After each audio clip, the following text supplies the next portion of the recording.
Buka dulu dengan berdoa. Kita berdoa. Atas nama Bapa dan Putra dan Roh Kudus. Amin. Tuhan Allah, kasihanilah Tuhan Yesus Kristus, Anak Allah, kasihanilah kami orang berdosa. Allah Bapa kami yang kami kenal di dalam firman-Mu yang telah menjadi manusia, Tuhan Yesus Kristus, oleh kuasa Roh Kudus-Mu yang selalu menyertai dan memberkati kami. Terima kasih Tuhan, kami sudah berkumpul pada siang hari ini. Kami akan belajar mengenai gereja-Mu. Biarlah apa yang kami pelajari dapat berguna untuk kemuliaan-Mu, berguna untuk kebesaran-Mu, berguna untuk kerajaan Tuhan di bumi dan di surga. Dalam nama Tuhan Yesus kami berdoa dan mengucap syukur. Amin.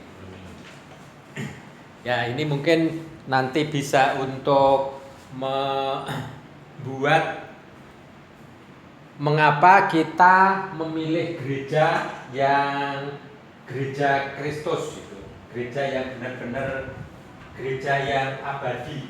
Nah, jadi ternyata gereja itu tidak hanya di dunia, tetapi abadi seperti Roh. Nah, ini secara singkat saja ya. Secara singkat, mengapa kita memilih GGOC, Gereja Ortodok Indonesia, Gereja Ortodok Yunani Sejati. Nah, salah satu keuskupannya yang ada di Yunani ya. Jadi mulai dari Tuhan Yesus lahir itu 4 sebelum Masehi. Nah, saya kemarin bertanya-tanya, ini ternyata kalender Gregorian dengan kalender Julian ini tahunnya sama. Nah, mengapa sama nanti bisa kita lihat. Jadi antara, padahal Julian itu kan lahir 45 tahun atau dimulai 45 tahun sebelum Tuhan Yesus lahir. Tapi kok bisa Masehi dengan Julian kok bisa sama. Jadi ini sebenarnya kalender-kalender ini antara kalender Julian sama kalender Gregorian ini tahunnya sama. Nah, hanya kemudian memang nanti Gregorian itu mengubah-ubah tanggal lahirnya Tuhan Yesus, peringatan-peringatan orang-orang kudus, Natal dan Paskah menjadi berubah. Nah, kita mulai dari sejarah kekristenan Gereja Ortodok yang tidak pernah meninggalkan keortodokannya. Kita mulai dari tahun 4 Tuhan Yesus lahir, kemudian di Pentakosta. Pentakosta ini lahirnya gereja. Jadi lahirnya gereja itu tanggal 33 Masehi, tahun 33 Masehi jam 9 pagi. Kita lihat di Kisah Para Rasul 2 ayat 1 sampai 13. Oh, padahal enggak. Kisah Para Rasul 2 ayat 1 sampai 13. Nah, yang ini aja yang kita baca. Jadi peristiwa Pentakosta ini sebagai lahirnya gereja. Nah, sekarang ketika Tuhan Yesus naik ke surga, kemudian ada masalah-masalah ya di antara para murid-murid sendiri gitu. Ada masalah para murid-murid sendiri. Oh ya, ini akan saya tambahkan, ini ada namanya Nasrani. Jadi ini kelompok Nasrani nih yang pertama bermasalah ini, Nasrani gitu. Jadi ini agama Nasrani itu bukan agama Kristen ya. Jadi Nasrani itu nanti akhirnya yang berkembang sampai ke Arab ini. Makanya di Arab nanti orang Arab mengatakan, termasuk Nabi Muhammad dan para sahabatnya itu mengatakan orang Kristen itu sama dengan orang Nasrani, padahal antara orang Kristen dengan orang Nasrani itu berbeda. Nah, jadi kita mulai dari ada masalah di semenjak 33 Masehi sampai 44 ini. Nah, masalahnya apa masalahnya? Coba mungkin di Kisah 15 ayat 1 sampai 28. Kisah Rasul 15 ayat 1 sampai 28. 15 ayat 1 sampai 28. Ini yang menjadi pokok permasalahan Mengapa nanti kemudian ada yang namanya konsili? Baca sidang di Yerusalem. ya. Beberapa orang dari Yudea ke Antioquia dan mengajarkan kepada saudara-saudara di situ, jikalau kamu tidak disunat menurut adat istiadat yang diwariskan oleh Musa, kamu tidak dapat diselamatkan. Tetapi Paulus dan Barnabas dengan keras melawan dan membantah pendapat mereka itu. Akhirnya ditetapkan supaya Paulus dan Barnabas serta beberapa orang lain dari jemaat itu pergi kepada rasul-rasul dan penatua-penatua di Yerusalem untuk membicarakan soal itu. Mereka diantarkan oleh jemaat sampai keluar kota, lalu mereka berjalan melalui Fenisia dan Samaria, dan di tempat-tempat itu mereka menceritakan tentang pertobatan orang-orang yang tidak mengenal Allah. Hal itu sangat menggembirakan hati saudara-saudara di situ. Setibanya di Yerusalem, mereka disambut oleh jemaat dan oleh rasul-rasul dan penatua-penatua. Lalu mereka menceritakan segala sesuatu yang Allah lakukan dengan perantaraan mereka. Tetapi beberapa orang dari golongan Farisi yang telah menjadi percaya datang dan berkata, orang-orang bukan Yahudi harus disunat dan diwajibkan untuk menuruti hukum Musa. Maka bersidanglah rasul-rasul dan penatua-penatua untuk membicarakan soal itu.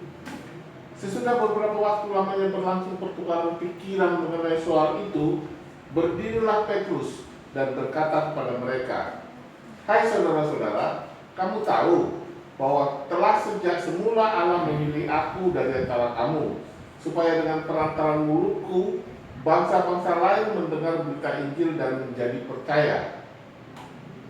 Dan Allah yang mengenal hati manusia telah menyatakan kehendaknya untuk menerima mereka, sebab Ia mengaruniakan Roh Kudus juga kepada mereka, sama seperti kepada kita. Dan Ia sama sekali tidak mengadakan perbedaan antara kita dengan mereka, sesudah Ia menyucikan hati mereka oleh iman.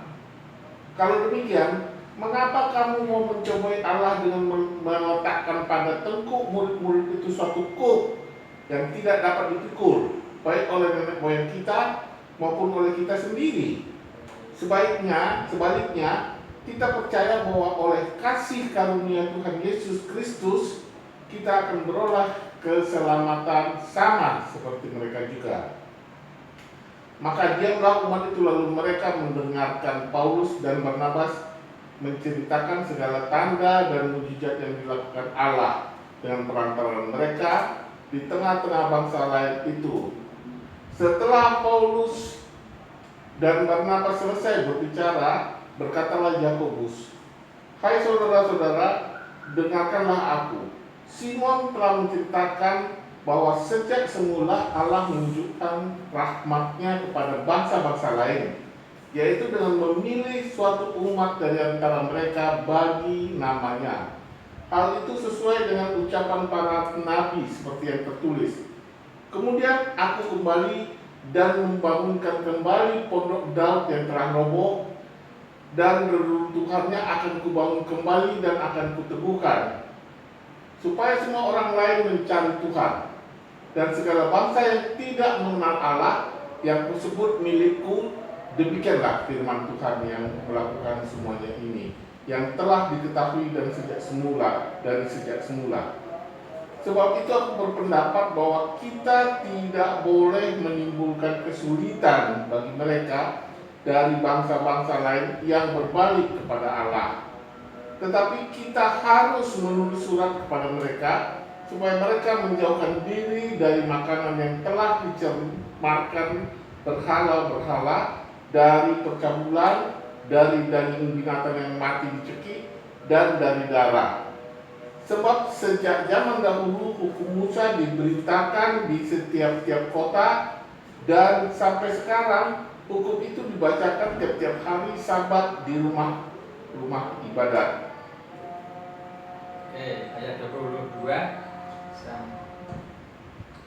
Jawab kepada Antioquia, Maka rasul-rasul dan penatua-penatua beserta seluruh jemaat itu mengambil keputusan untuk memilih dari antara mereka beberapa orang yang akan diutus ke Antiokhia bersama-sama dengan Paulus dan Barnabas, yaitu Yudas yang disebut Barsabas dan Silas. Keduanya adalah orang terpandang di antara saudara-saudara itu. Kepada mereka diserahkan surat bunyinya, salam dari rasul-rasul dan penatua-penatua dan saudara-saudaramu kepada saudara-saudara di Antiokhia, Syria, dan Kilikia yang berasal dari bangsa-bangsa lain. Kami telah mendengar bahwa ada beberapa orang di antara kami yang tiada mendapat pesan dari kami, telah menggelisahkan dan menggoyangkan hatimu dengan ajaran mereka. Sebab itu dengan bulat hati kami telah memutuskan untuk memilih dan mengutus beberapa orang kepada kamu bersama-sama dengan Barnabas dan Paulus yang kami kasihi, yaitu dua orang yang telah mempertaruhkan nyawanya karena nama Tuhan kita Yesus Kristus. Maka kami telah mengutus Yudas dan Silas yang dengan lisan akan menyampaikan pesan yang tertulis ini juga kepada kamu. Sebab adalah keputusan Roh Kudus dan keputusan kami supaya kepada kamu jangan ditanggungkan lebih banyak beban daripada yang perlu ini. Oke, sampai 28 ya. Nah, intinya di ayat, jadi ada sebuah pertemuan antara rasul dan para penetua-penetua. Artinya yang sudah ditabiskan oleh para rasul. Dan intinya kemudian sebab adalah keputusan Roh Kudus dan keputusan kami supaya kepada kamu jangan ditanggungkan lebih banyak beban daripada yang perlu ini. Jadi ketika ada masalah itu tidak diputuskan sendiri oleh ketuanya, oleh Petrus atau oleh Yakobus, tetapi kumpulkan bersama para rasul, para penetua, para presbiter yang lain, ini kemudian berembuk bersama. Itulah cikal bakal dari konsili pertama. Jadi konsili itu adalah keputusan kami dan keputusan Roh Kudus. Itulah yang menjadi dasar dari konsili. Makanya konsili pertama ini adalah konsili Yerusalem ini tahun 43 Masehi. Hasilnya apa? Jadi menolak orang-orang Yahudi yang menjadi Kristen dengan akan menggabungkan antara budaya Yahudi dengan kekristenan, yaitu harus disunat ketika menjadi Kristen. Jadi kan orang Yudea itu orang Yahudi yang sudah menjadi orang Farisi yang sudah menjadi Kristen, jadi harus disunat. Nah, ternyata setelah konsili itu, artinya keputusan Roh Kudus dan keputusan kami tidak sesuai dengan Injil, maka kemudian Nasrani ini adalah yang ditolak. Nah, kemudian waktu pun berjalan pada tahun 150. Nah, tentu saja Nasrani ini tidak tinggal diam ya. Dia kemudian kelompok-kelompok ini kemudian tidak kemudian kembali lagi ke jalur ini. Mungkin ada 1-2 yang kembali, tetapi ingat bahwa ini juga ada kelompok ini kemudian menyebarkan ajarannya sendiri. Nah, kemudian pada tahun 150 ada yang namanya Marcion. Jadi Marcion itu adalah anak seorang uskup yang sangat kaya raya. Ini pedagang kapal ya, seorang saudagar kapal itu. Ini Marcion itu kaya raya, ini anaknya seorang presbiter ya, anaknya seorang romo ya. Nah, jadi kaya raya, kalau orang kaya raya kan menyebarkan ajarannya itu dengan uang bisa lebih mudah, makanya banyak pengikut juga. Apa yang dikatakan oleh Marcion? Jadi Marcion ini mengabarkan atau dia tidak suka dengan orang ajaran yang berbau Yahudi. Kebalikan dari orang Farisi ini. Jadi orang tidak suka dengan yang berbau Yahudi. Nah, tulisan-tulisan suci seperti Matius, Markus, Lukas dan tulisan-tulisan yang lain itu sudah beredar di 3 pusat gereja ini, Antiokhia, Alexandria dan Roma ini. Nah, Marcion membuang yang berbau-bau Yahudi, Matius, Markus, tulisan-tulisan Matius, Markus dibuang. Nah, Lukas hanya sebagian yang diambil ketika karya Tuhan Yesus sampai ke penyalipan ya. Kemudian juga surat-surat Paulus ini dipakai oleh Marcion. Nah, kemudian gereja bereaksi dulu. Gereja pusatnya baru ada 3 ini ya, pusat Antioquia, Alexandria, dan Roma. Nah, kalau begitu kita harus mengkanonkan ya, bahwa tulisan-tulisan yang kita pakai untuk pengajaran itu yang mana saja. Nah, akhirnya terbentuklah 27 surat-surat, 27 kitab-kitab yang kita pakai sampai sekarang ini, dari Matius sampai Wahyu. Wahyu dulu belum, masih dipertentangkan ya. Jadi antara Matius sampai Wahyu, belum sampai Wahyu yang ini gitu. Jadi minus Wahyu. Jadi Wahyu itu baru masih tetap dibaca tapi belum dikanonkan. Nah, kemudian salah satu yang menjadi kanonisasi dari kitab suci itu adalah bahwa surat-surat itu sudah beredar di 3 pusat gereja ini, di Antioquia, Alexandria, dan Roma. Jadi sebenarnya surat-surat yang sudah beredar di gereja itu tidak hanya 27 itu, tapi banyak ya. Misalkan surat Didache itu hanya beredar di Antioquia, tapi tidak beredar di Alexandria atau Roma gitu. Nah, atau kebalikan lupa ya. Jadi yang kalau nggak Antioquia, Alexandria, tapi kayaknya Antioquia ya. Jadi surat-surat Didache itu hanya beredar di Antioquia saja. Alexandria dan Roma tidak beredar sana. Makanya meskipun itu berwibawa tapi tidak dimasukkan dalam kanon. Demikian juga surat-surat Clement itu uskup Roma ya. Uskup Roma ini surat-suratnya juga berwibawa tetapi tidak dimasukkan dalam kanon. Jadi ini ada beberapa persyaratan untuk bisa masuk ke kanon ini. Nah, tapi inilah cikal bakal kanonisasi pertama. Justru ketika ada bidat Marcion, semakin diteguhkan kanonisasi itu Alkitab. Nah, kemudian secara singkat beredarlah yang kemudian ada lagi bidat yang namanya Arius gitu. Nah, saya ambil 3 ini aja, nanti yang ketiga ini bisa dilihat sendiri di Wikipedia ya. Makedonius itu apa, Nestorius itu apa, kesalahannya. Nah, Arius. Jadi Arius itu mengajarkan bahwa Yesus itu juru selamat.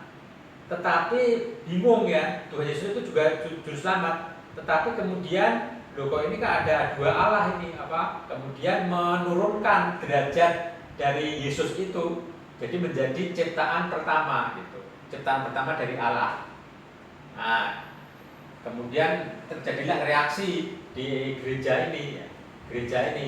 Nah, gereja ini tahun 325 itu sudah ada 5 pusat ditambah Yerusalem dan Konstantinopel gitu. Jadi sudah ada 5 pusat sekarang. Nah, di Konstantinopel di Nikea mengadakan sidang pertama di Nikea. Nah, di dalam sejarah yang dipakai sebagai konsili yang diakui itu 325 sampai 787 ini konsilinya. Kenapa? Karena ini ada campur tangan pemerintah, ada campur tangan raja gitu. Kalau ini kan hanya gereja. Makanya kalau tidak ditulis dalam sejarah ini, kalau yang 325 sampai 787 ini kan karena ada campur tangan pemerintah ya. Artinya yang mengumpulkan sebagai panitianya itu Kaisar Konstantinus, maka kemudian ini tercatat, ini diakui di dalam sejarah. Kalau ini di dalam Alkitab aja. Nah, salah satu orang yang sangat tentang ini adalah Athanasius.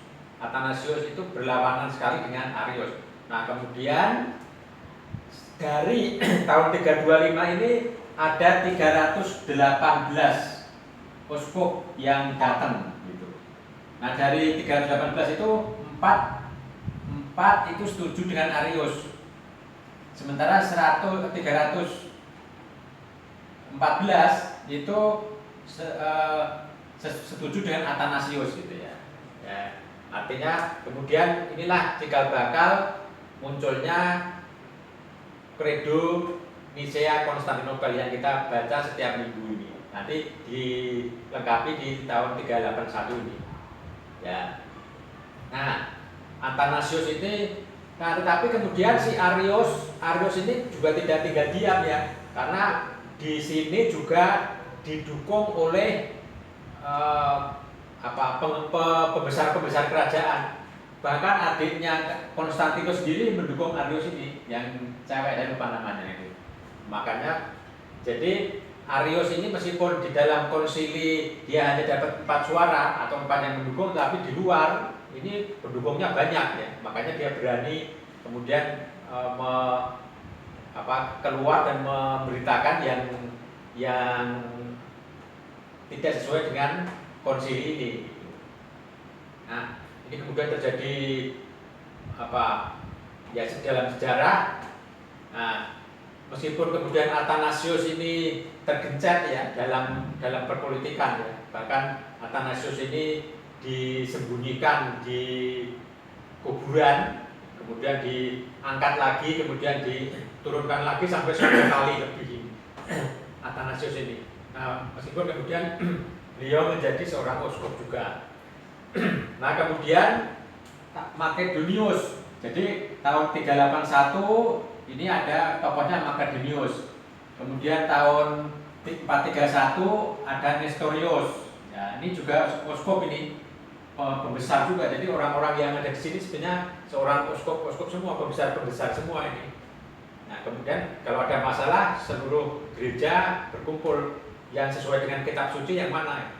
Jadi uskup ini kan orang-orang ahli yang kitab suci. Jadi semua keputusan-keputusan yang ada di sini ini adalah semua sesuai dengan kitab suci semua gitu. Nah, kemudian Eutychus tahun 451. Nah, ini kemudian yang cikal bakal munculnya ini Oriental ini tahun. Jadi Eutychus ini monofisit. Nah, kemudian muncul Oriental yang sekarang disebut sebagai Ortodok Oriental. Tapi sebenarnya Ortodok ini diakui waktu belum lama ya, tahun 1908 itu baru dirembuk. Oh, ternyata hanya kalimatnya yang berbeda. Sebenarnya Oriental ini juga Ortodok juga sebenarnya. Tapi ada juga orang Ortodok yang keras ya. Oh enggak, Eutychus itu atau Oriental itu tetap monofisit, makanya Ortodoks ini terpecah. Nah, jadi ini sebenarnya dari monofisit dari Eutychus. Nah, tetapi kemudian yang Oriental ini mengatakan bahwa ternyata Ortodoks juga, maka kembali banyak yang kembali ke sini ke Ortodoks. Nah, kemudian Origenes itu seorang pakar ya, dia profesor atau rektor di Universitas Alexandria. Jadi universitas pertama di dunia itu. Nah, kesalahan Origenes itu antara lain mengatakan bahwa roh manusia itu sudah ada sebelum manusia lahir, sebelum dikandung oleh ibu. Ini Origenes ini. Nah, ditolak oleh gereja. Meskipun dia profesor, seorang rektor Alexandria, makanya tidak dimasukkan oleh bapak gereja menjadi bapak gereja. Meskipun tulisan-tulisannya ada banyak yang sesuai dengan Kristen, dengan Ortodok, tapi tidak dimasukkan sebagai bapak gereja ini Origenes ini. Kemudian ada Dionysius tahun 87. Nah, kemudian tahun 787 ini adalah puncak dari konsili ekumenis. Nah, puncak konsili ekumenis ini terjadi ikonoklasme. Ikonoklasme itu orang Kristen yang tidak setuju dengan ikon-ikon. orang Ortodok orang Kristen yang tidak setuju dengan ikon-ikon. Nah, celakanya bahwa orang yang tidak setuju dengan ikon-ikon itu didukung oleh agama Yahudi. Agama Yahudi ini yang mendukung. Jadi pendukung ikonoklasme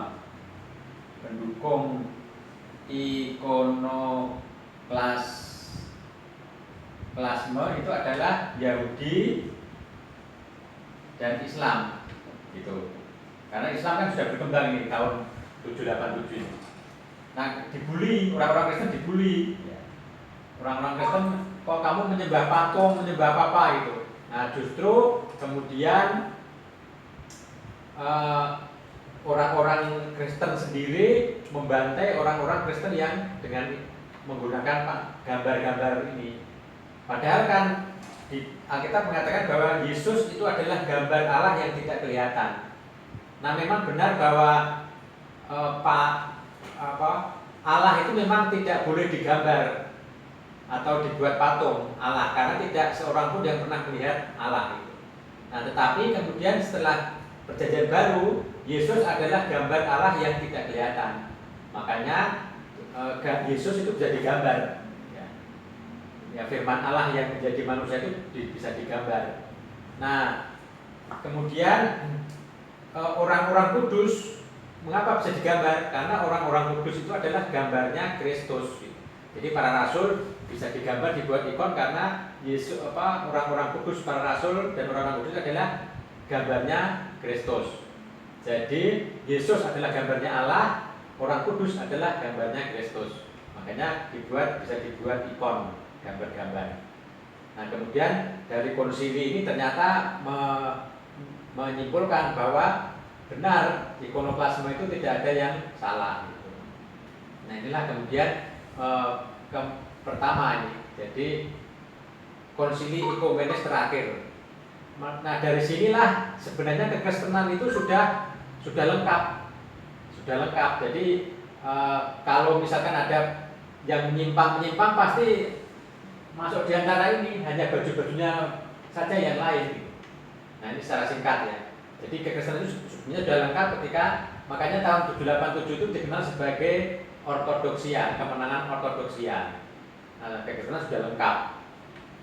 Tapi kemudian ini antara Protestan, Katolik, Ortodok belum ada ya istilah-istilah itu, semuanya ya gereja itu aja. Jadi semuanya gereja. Nah, pada tahun 1054 ini sebenarnya dimulai dari politik ya. Meskipun kemudian menjadi ajarannya lama-lama juga menyimpang, berbeda juga gitu. Antara Katolik Roma dengan Ortodok ini lama-lama juga menjadi berbeda juga. Nah, ini adalah Paus Leo ke-9. Nah, mengatakan bahwa Paus Leo itu adalah satunya dari pemimpin gereja yang kelima ini. Makanya semua harus tunduk ke sini dalam kepausan ini. Antara lain seperti itu politiknya. Nah, gereja yang timur tidak mau, ya mana tadi? Yang ini tidak mau. Ya.